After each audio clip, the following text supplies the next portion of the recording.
Picture a man returning quietly to a city that once condemned him. He performs small miracles among the crowd, healing a blind man, raising a child from her coffin, saying nothing at all. He is simply present among people starving for exactly what he offers. This is how one of my characters, a young intellectual named Ivan, imagines Christ returning to 16th century Seville in the middle of the Spanish Inquisition. It is one of the strangest and most unsettling scenes I ever wrote, because the man who has him arrested within hours of his arrival is not a soldier or a mob. It is the Grand Inquisitor himself, an old cardinal who has spent his entire life burning heretics in the name of the very faith this silent visitor represents. The crowd moments earlier had wept and pressed forward to touch his robe, certain of who he was. Yet the old inquisitor needs only a single glance to have him seized and dragged away into a cell, because a man capable of undoing decades of carefully built order with nothing more than his presence is, to the inquisitor's mind, the most dangerous thing that could walk back into the city. It is the inquisitor's private visit to the prisoner's cell that night, delivered as an uninterrupted monologue while Christ says nothing at all, that I consider one of the most important passages I ever put on paper. The old man does not accuse his prisoner of being false. He accuses him of something far worse. He accuses him of having given humanity a gift they never actually wanted, and of having overestimated, catastrophically, what ordinary people are capable of carrying. The inquisitor's argument goes back to the desert, to the three temptations.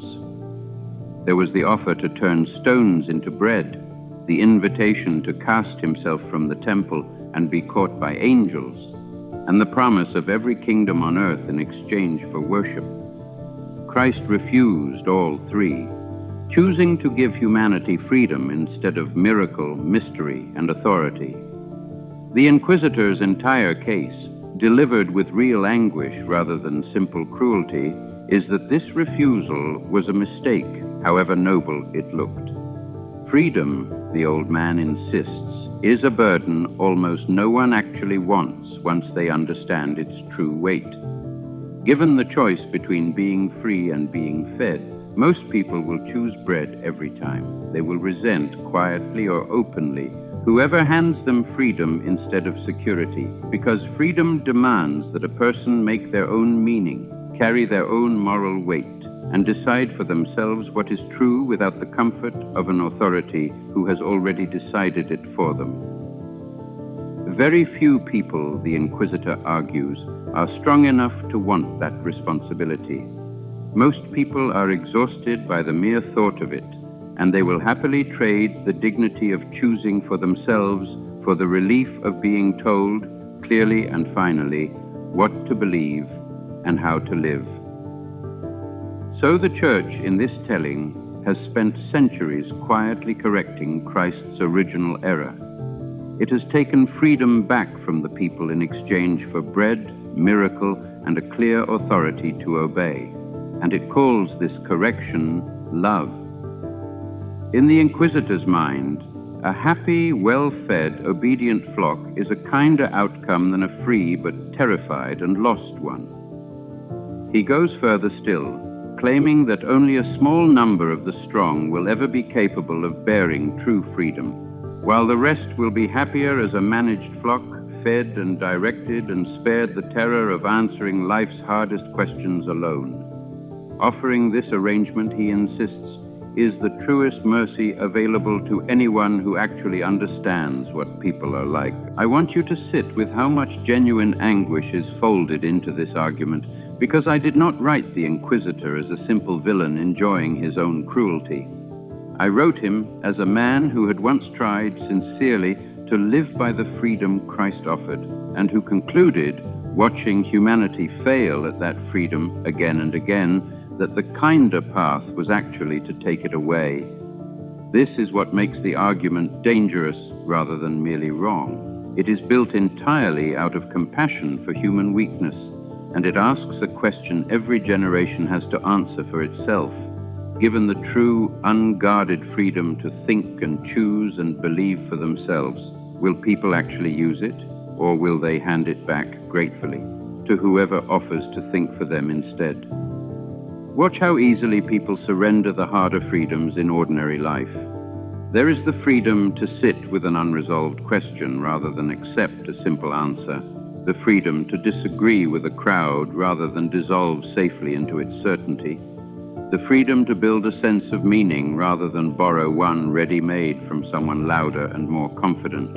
A person exhausted by uncertainty will often welcome anyone, a movement, an ideology, a charismatic leader who promises to settle the matter once and for all and will call that relief peace, even though what has actually happened is a quiet transfer of their own judgment into someone else's hands.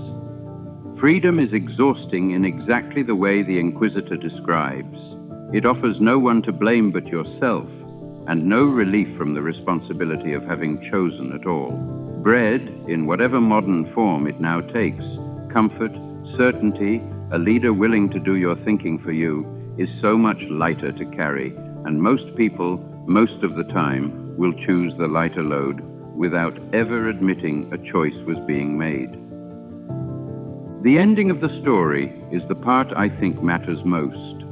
After the Inquisitor finishes his entire case, laid out with total conviction, Christ says nothing in return. He simply leans forward and kisses the old man gently on his bloodless lips. It is not a rebuttal, and it is not an argument answering an argument. It is a silent refusal to abandon the very freedom the Inquisitor has just spent an entire night condemning, offered instead as an act of love toward the very man trying to take that freedom away. The Inquisitor, shaken by a response he cannot categorize or defeat, releases him into the dark and tells him never to return. Even this final gesture is telling, because a man fully confident in his own argument would have no reason to fear a silent kiss enough to send its source away forever. I think this ending is the truest thing I ever wrote about the difference between control and love. Control tries to relieve you of the burden of freedom by deciding on your behalf what you should believe and what you are allowed to question.